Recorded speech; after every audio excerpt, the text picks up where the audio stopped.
Robert should have scoured the Isles after Balon Greyjoy rose against him. He smashed their fleet, burnt their towns, and broke their castles. But when he had them on their knees, he let them up again. He should have made another island of their skulls. The Thoughts of Cersei Lannister, A Feast for Crows, Chapter 32, Cersei 7.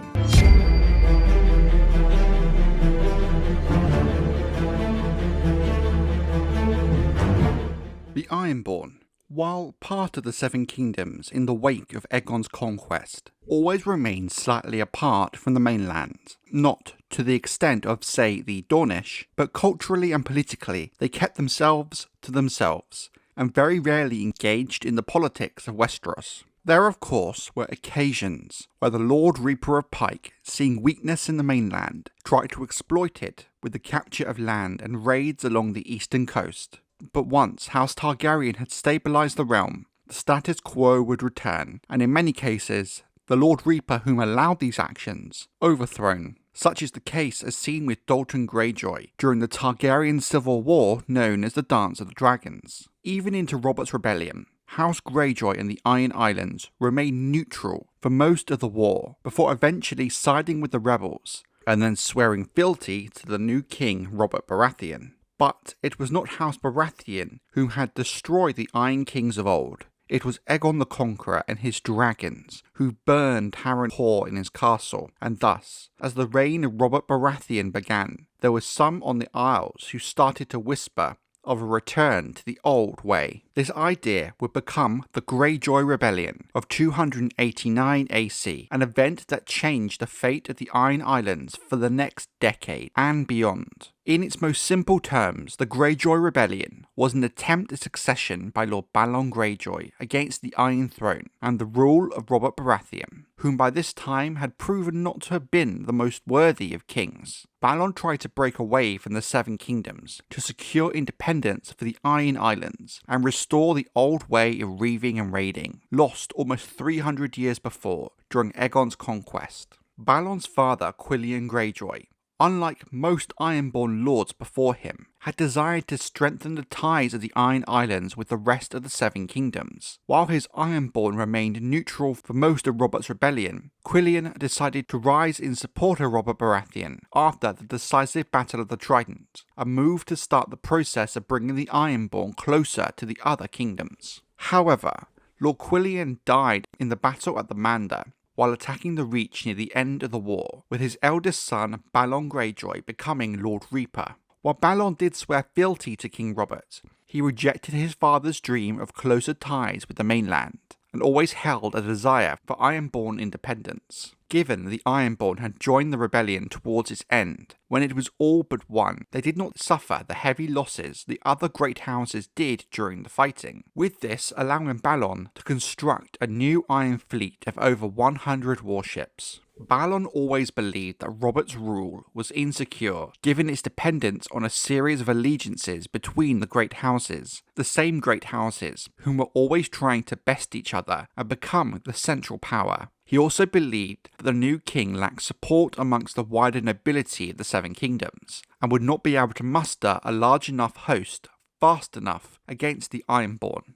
Roderick Harlaw, Balon's brother-in-law and Lord of Harlaw, unsuccessfully advised Balon against rebelling, arguing it would only unify the other kingdoms rather than spread discontent. In 289 AC, 6 years after Robert overthrew House Targaryen, Balon proclaimed himself King of the Iron Islands and led a rebellion against the Iron Throne. Beneath Naga's ribs on the holy Isle of Old Wick, the priest Tarl, the thrice drowned, crowned Balon with a driftwood crown, naming him the first king of the Iron Islands since Harren the Black was burned to ash by the fires of Balerion the Blackdread. It was near impossible Balon could set his eyes on the old lost kingdom in the Ironborn, taking parts of the Riverlands. So instead, Balon began his rebellion with a surprise attack on Lannisport in the Westerlands, burning most of the Lannister fleet at anchor. The attack was planned by Balon's younger brother Euron, and led by another brother, Victarion, the Lord Captain of Balon's Iron Fleet. It is believed that Victarion tossed the first torch onto the flagship of Tywin Lannister, Lord of Casterly Rock. The monumental victory at Lannisport gave King Balon freedom on the Sunset Sea for a time being, with the Lannisters unable to launch a counterattack, with so much of their own fleet now gone.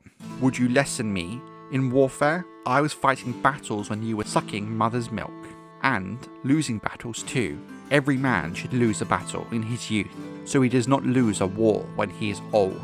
Victarion Greyjoy and Asher Greyjoy, A Feast for Crows Chapter 18, The Iron Captain. Balon opted to launch an attack against Seagard in the Riverlands, led by his eldest son Rodrik. But unlike the attack on Lannisport, this raid did not go as planned, as Rodrik was slain by Jason Mallister, Lord of Seagard, during the storming of Seagard, and his reavers were thrown back into Iron Man's Bay in defeat. Things only got worse for Balon after the death of Rodrik, as it soon became clear he had severely underestimated the strength of the Iron Throne and King Robert Baratheon, not only in the size of the army he could muster, but also how well these men would perform in battle. An often overlooked factor when talking about how decisive Ironborn defeat in the Greyjoy Rebellion was, is that many of the men who fought for King Robert Baratheon are men who had been battle-tested during Robert's own rebellion, only 6 years prior. King Robert's brother Stannis Baratheon, the Lord of Dragonstone and the Master of Ships on the Small Council, joined the royal fleet with the Red Wine fleet from the Arbor, and ships from the High Towers of Old Town as well as a handful of ships from House Baratheon. This great royal fleet caught the Iron Fleet, led by Victarion Greyjoy, in the Straits of Fair Isle, with the Ironborn between the isle itself and the mainland. Stannis, in a move of tactical genius, managed to outflank the Ironborn by going around the island to the north and trap them in the strait, with both the north and south exits blocked, allowing Stannis to utterly smash the Iron Fleet. Golden Storm, the ship of the youngest Greyjoy brother, was destroyed by Stannis' flagship, Fury.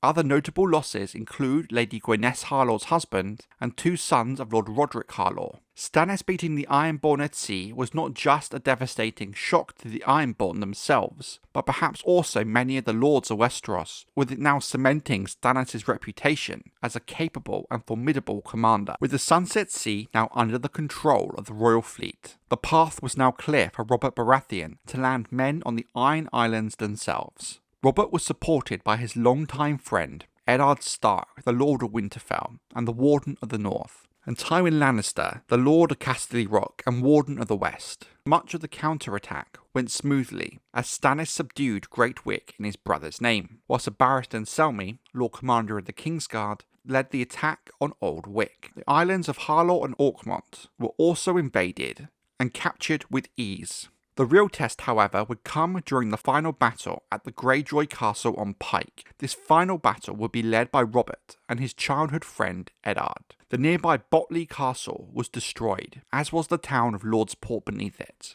Before the main attack on the castle of Pyke was launched, Robert's forces assaulted the southern wall with siege engines, shattering the main watchtower and bringing parts of the surrounding wall down.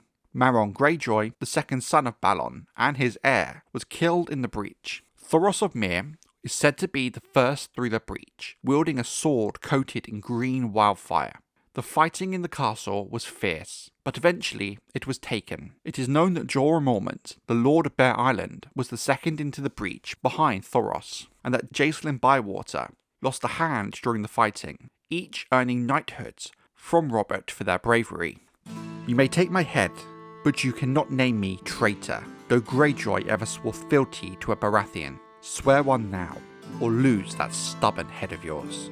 Balon Greyjoy and King Robert Baratheon, the world of ice and fire, the Iron Islands, the old way and the new.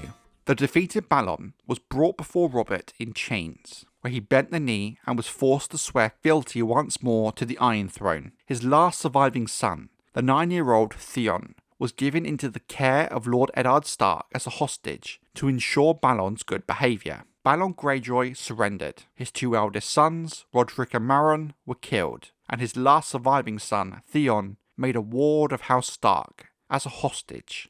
King Robert Baratheon's victory cemented his hold on the Iron Throne, having overthrown the Targaryens 6 years before. He threw a great tourney at Lannisport to celebrate the monumental victory.